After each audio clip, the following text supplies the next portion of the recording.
Actually, the development of the sport of boxing. So first, we have to build a strong confederation, and the ambition of myself and the entire board is really to be the best-in-class confederation, Pan America, to rise and shine, over the entire world.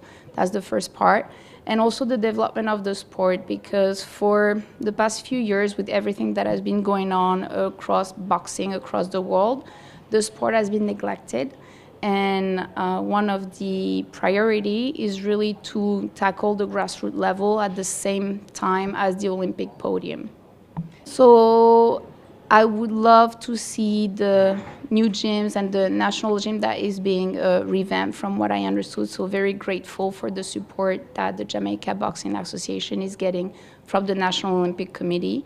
Very excited, and see athletes and see the people and spend some time. It's also carnival, so I would like to experience a bit of that culture as well.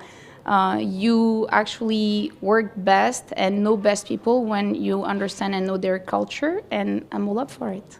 The vision continues from World Boxing, so Boris being here and moving the needle in the way that he did, and seeing firsthand what we have, not just in Jamaica, but in the Caribbean region.